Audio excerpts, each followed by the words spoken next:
అల్లుడు ఎంత కష్టపడుతుందో చూడండి. పత్తి తొక్కుతాడు పైనకి ఎక్కేసి. సర్ది దగ్గు అవుతుంది. దిగ్గు అంటే దిగుతలేడు మనోడు. మస్తు దుబ్బ అంటే దుబ్బ ఉన్నది పత్తిలా. ఇంటలేడు, చెప్పిన పని ఏది చేయడు. చేయకున్న పనిలే చేస్తాడు మనోడు. ఏమో చెప్తాడు ఇంకా చూడండి.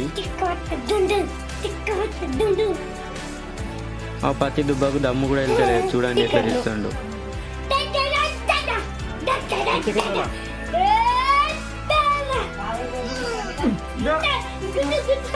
అల్లుడా మజాకా అన్నట్టున్నది. పైకి సీన ముళ్ళనైతే ఎట్లా గుంజుకు తీసుకెళ్తుండో చూడండి లోపలికి. ఇట్లా చూడండి ఎట్లా గుంజుతుండో లోపలికి. ఇక కిందికి దిగేసి మళ్ళా కింద పత్తి కూడా వేస్తా అంటాడు. దానికి ఒక సపరేట్ అట్టి అట. వాడిని అలా చేయకుండా చూసుకోవచ్చు కదా అనుకోవచ్చు మీరు. వాడు ఎలాంటోడంటే వీడు ఎలాంటోడంటే ఒక పెద్ద సైకో అన్నట్లు. ఇక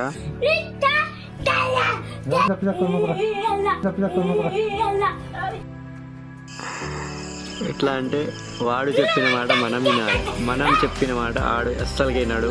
ఎంత విలువైన వస్తువు ఉన్నా ఆని ముందు ఒక చిన్న పురుగుతో సమానం వాడికి. మీరు ఇదంతా చూసి సోది అనుకోవచ్చు, నాకు చెప్పాలనిపిస్తుంది చెప్తున్నా. ఓకే.